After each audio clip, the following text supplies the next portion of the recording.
Hi friends, ఈరోజు video ఏంటంటే నేను ప్రతి అవనిగడ్డ ఇన్స్టిట్యూట్కి ఎప్పుడు వెళ్ళాను, ఇప్పుడు వెళ్తే ఏదైనా యూజ్ ఉంటుందా, మరి మన డిఎస్సి ఎప్పుడు పడుతుందో తెలియదు కదా, మరి ఇప్పుడు వెళ్ళవచ్చా, ఆడ బాగా చెప్తారా, ఏ విధంగా ఉంటుంది కోచింగ్, బుక్స్ ఏ విధంగా ఉంటాయి అని చాలామంది కామెంట్స్లో చెప్తున్నారు కదా. అది ఈరోజు డీటెయిల్గా ఇన్ఫర్మేషన్ చెప్తా. అక్కడ ఏ విధంగా ఉంటుంది, మనం ఏ విధంగా చదువుతాం, సెల్ ఫోన్ అలో ఉంటుందా, ఫుడ్ కరెక్ట్ ఉంటుందా, మళ్ళీ ఏ విధంగా చదవాలి, ఓన్లీ ప్రగతి ఇన్స్టిట్యూట్ ఈ బుక్స్ చదివితే మనకు మార్క్స్ ఏ విధంగా వస్తాయి, ఎక్కడెక్కడ మనము మిస్టేక్స్ చేస్తున్నాము, మనకు మార్క్స్ ఎందుకు ఇంప్రూవ్ అవ్వడం లేదో ఈ వీడియోలో తెలుసుకుందాం. ఓకేనా. ఫస్ట్ ఎలా అంటే, నేను 2016 డిసెంబర్లో అవనిగడ్డకు వెళ్ళాను ఫ్రెండ్స్. అక్కడ చాలా బాగా చెప్తారు. Daily exams, monthly grand test, top 5 వారికి గిఫ్ట్స్ కూడా ఇస్తారు. కానీ ఫాస్ట్గా చెప్తారు. అంటే ఫాస్ట్గా చెప్తారంటే మనం చదవడానికే వెళ్తున్నాం కాబట్టి అక్కడ ఎలా అయినా ఫాస్ట్గానే నేర్చుకోవాలి. ఫాస్ట్గా చెప్తారు. చాలా మంది ఉంటారు. ఒక్కో క్లాస్లో 150+ మంది ఉంటారు అన్నట్టు. అంటే ఎక్కడెక్కడో ఏ డిస్టిక్ నుండో వస్తారు. ఇప్పుడు మనం తెలంగాణ నుండి ఆంధ్రాకి వెళ్తున్నాం, అలా వేరే స్టేట్ నుండి కూడా అక్కడికి వస్తారు నేర్చుకోవడానికి. వేరే వేరే జిల్లాల నుండి వస్తారు కాబట్టి చాలామంది ఉంటారు కదా, వేలలో స్టూడెంట్స్ ఉంటారు. ఇట్లా షెటర్ల లాగా ఉంటాయి అన్నట్టు, షెడ్ల లాగా ఉంటాయి. అందులో చైర్స్ వేసి కూర్చుని పెడతారు. రూమ్స్కి ఫీజు ఉంటుంది. 500+ వచ్చిన వాళ్ళకి ఫ్రీ ఉంటుంది అక్కడ. మళ్ళీ డైలీ టెస్ట్ ఉంటాయని చెప్పిన కదా, ఏ విధంగా టెస్టులు ఉంటాయంటే, ఈరోజు చెప్పిన టాపిక్ ఎర్లీ డే మార్నింగ్ 7 o'clockకి ఎగ్జామ్ ఉంటుంది. ఈరోజు చెప్పింది రేపు ఎర్లీ డే మార్నింగ్ 7 o'clockకి ఎగ్జామ్ ఉంటుంది. అలా చేయడం ద్వారా మనకు చాలా మార్క్స్ ఇంప్రూవ్ అవుతాయి. ఎవరైనా చదవని వాళ్ళు కూడా చదివేటట్టు మోటివేషన్ కూడా జరుగుతుంది అక్కడ. నేను అవనిగడ్డకి వెళ్ళి ఆ బుక్స్ మాత్రమే చదివితే నాకు ఫస్ట్ అటెంప్ట్లో ఎన్ని మార్క్స్ వచ్చాయంటే 85 మార్క్స్ వచ్చినాయి. 2016 అప్పుడే నా డిఎడ్ అయిపోయింది. అవనిగడ్డకి వెళ్ళాను, అప్పుడు నాకు 85 మార్క్స్ వచ్చాయి.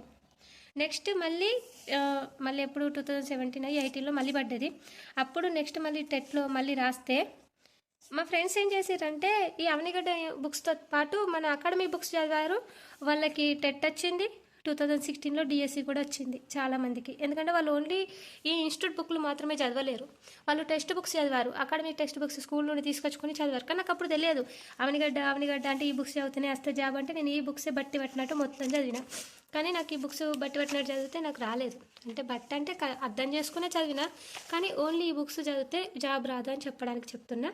వాళ్ళు అకాడమీ టెక్స్ట్ బుక్స్ చదివారు, ఇవి చదివారు అవి చదివారు, రెండు చదివారు. ఎందుకంటే ఇందులో లేని అకాడమీ టెక్స్ట్ బుక్స్లో ఉంటాయి. ఇప్పుడు మన అకాడమీ టెక్స్ట్ బుక్లో మొన్న ఎట్లా ఇచ్చారంటే అట్ట పేజీకి ఉన్నవి కూడా అడుగుతారు. అది ఇప్పుడు ఇందులో ఉంటుందా? ఉండదు.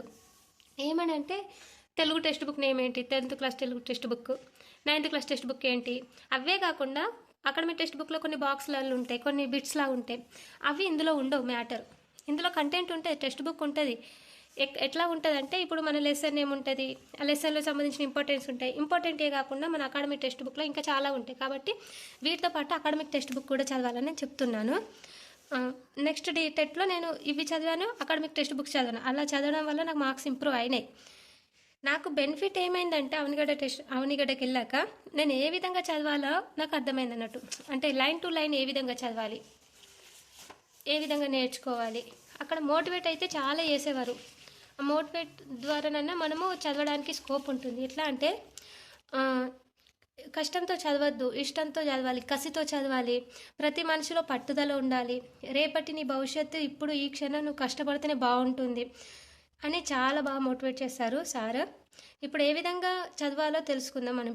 మనం ఒక టాపిక్, ఒక లెసన్ చదివిన తర్వాత దాని వెనకాల ఉన్న టాపిక్స్, బిట్స్ అన్నీ చేయాలి. లేదా ఇక్కడ మన టెక్స్ట్ బుక్లో స్కానర్ ఉంటుంది, స్కానర్లో బిట్ స్కాన్ చేస్తే వచ్చేస్తుంది. దీక్ష యాప్ అని ఉంటుంది. మనం ఒక టాపిక్ చదివాక అది ఓపెన్ చేస్తే దీక్ష యాప్ ఓపెన్ అవుతుంది స్కానర్లో. అందులో బిట్స్ ఉంటే చేయొచ్చు. ఒకసారి ఇక్కడ చూద్దాం. కొంతమంది సైకాలజీ ఎక్స్ప్లెయిన్ చేయమంటారు, సైకాలజీ ఏ విధంగా ఉంటుందని. వాళ్ళు ఏం లేదు, ఇందులో ఉన్న బిట్సే ఎక్స్ప్లెయిన్ చేస్తారు డైలీ. అంటే ఇప్పుడు వాళ్ళు ఒక సార్ వస్తాడు, సార్ వచ్చి ఇది ఇక్కడ నుండి ఇక్కడ వరకు ఉన్నదే నోట్స్ రాయించుతాడు, ఎక్స్ప్లెయిన్ చేస్తాడు.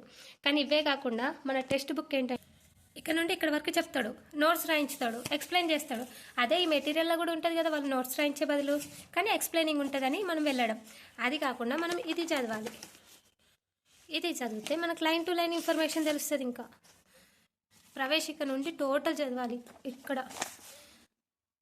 ఆంగ్లంలో సైకాలజీగా పిలిచే మనోవిజ్ఞాన శాస్త్రాన్ని క్రీస్తుపూర్వం 400 సంవత్సరాలు వాడే గ్రీకు తత్వవేత్తలు పేర్కొన్నారు.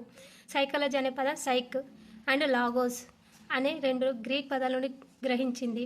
సైక్ అంటే ఆత్మ, లోకస్ అంటే అధ్యయనం. ఇంత వివరంగా ఎవరైనా చెప్తారా చెప్పండి?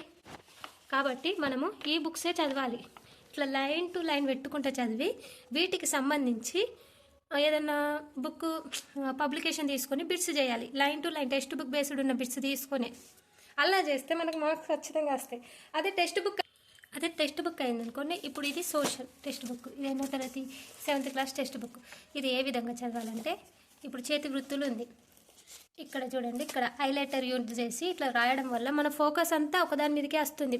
ఇప్పుడు ఇక్కడ నార్మల్గా పెట్టిన టిక్స్ వేరు, హైలైటర్ యూజ్ చేసి పెట్టింది వేరు. అంటే మనం పెన్తో కూడా పెట్టుకోవచ్చు, నేను ఇంకా బాగా మంచిగా ఉండాలని హైలైటర్తో పెట్టాను. ఇక్కడ తెలంగాణలో పోచంపల్లి యాదాద్రి జిల్లాలో ఒక చిన్న ఊరు, అక్కడ చేనేత కార్మికులు ప్రత్యేకమైన ఇక్కత్ టై అండ్ డై చీరలు నేస్తారు. ఇక్కత్ అంటే మగ్గం మీద నేతకు ముందే నూలుకు ఒక ప్రత్యేక పద్ధతిలో రంగులు అద్దడం. ఇక్కత్ అంటే అర్థమైంది, నూలు ఒక ప్రత్యేక పద్ధతిలో రంగులు అద్దడం. దీన్నే బందిని లేదా పోచంపల్లిగా పిలుస్తారు. ఇక్కడ ఇలా చదవడం వల్ల ఫోకస్ ఇక్కడికే వెళ్ళి మనము ఇదంతా చదవని అవసరం లేదన్నట్టు. ఆల్రెడీ ఒకసారి చదువుతాం కాబట్టి డైరెక్ట్ ఫోకస్ ఇక్కడికి వెళ్ళి ఇది చదివి ఈజీగా క్విక్ అయిపోతుంది. భారతదేశంలో పోచంపల్లి చీరకు మొట్టమొదటిగా పేటెంట్ రైట్ లభించింది. దేనికి లభించింది అంటే పోచంపల్లి శారీస్కి. ఆ విధంగా డైరెక్ట్ మన ఫోకస్ అంతా ఒకటే దాని మీదకి పోయి చాలా బాగా అర్థమవుతుంది. హైలైటర్ లేని వాళ్ళకు ఈ విధంగా పెన్తో కూడా మార్క్స్ చేసుకోవచ్చు. మొన్న ఇక్కడ క్వశ్చన్ వచ్చింది, మొన్న టెట్లో నేను తీయంగానే కనిపించింది. సుల్హీకుల్ ప్రపంచ శాంతి అనే అతని మనసులో మెదిలింది. అంటే అక్బర్ తలిచేవాడు సుల్హీకుల్ అని. ఈ క్వశ్చన్ నెక్స్ట్ అక్బర్ నామా అబుల్ ఫజల్ రాసిన అక్బర్ నామా అనే పుస్తకంలో విస్తరించి చర్చించబడ్డాయి. ఏంటిది? అక్బర్ ప్రవేశపెట్టిన విధానాలన్నీ. ఇక్కడ ఇది ఇంపార్టెంట్. మన్సబ్దార్ కుమారుడు మన్సబ్దార్కి సంబంధించి ఎలా చేస్తారనేది. వీటికి సంబంధించి బిట్లైంది డిఎస్సి టెట్ ఉండేదండి. ఖచ్చితంగా వీటికి సంబంధించి ఒక బిట్ ఖచ్చితంగా ఉంటుంది మొఘల్ సామ్రాజ్యం గురించి. కాబట్టి మనము ఇది లాస్ట్ డిఎస్సిలో వచ్చింది. పద కవితలు రాసే క్షేత్రీయ అబ్దుల్లా కుతుబుషా కవిత్వం సంగీతం పట్ల మక్కువ కలవాడు. అంటే ఇతని కాలంలో ఎవరిని ఆహ్వానించారు? క్షేత్రేయ. ఇది ఇచ్చారు బిట్. కంచెల గోపన్న క్షేత్రయ్య, ఇంకా అలా బిట్స్ ఇచ్చారు. ఇక్కడ కూడా ఇంపార్టెంట్ బిట్. పోర్చుగీస్ సందర్శకుడు డొమింగో ఫేజ్ నగరాన్ని ఎలా వర్ణించాడు? ఏంటంటే విజయనగర సామ్రాజ్యం ఉన్నప్పుడు ఎవరు ఏ విదేశీ యాత్రికుడు వచ్చి సందర్శించాడని మన టెట్లో వచ్చింది. మీరు ఆల్రెడీ రాసే ఉంటారు, ఈ వీడియో చూస్తున్న వాళ్ళకి అర్థమవుతుంది. Domingo phase. Line to line bits వస్తాయి ఫ్రెండ్స్ మన టెక్స్ట్ బుక్ చదివితే. బిట్స్ అనేవి ఎక్కడి నుండి రావు, మన టెక్స్ట్ బుక్ నుండే వస్తాయి. నేను అవనిగడ్డ బుక్స్ చదవద్దు అని అంటలేను, ఇవి చదవాలి.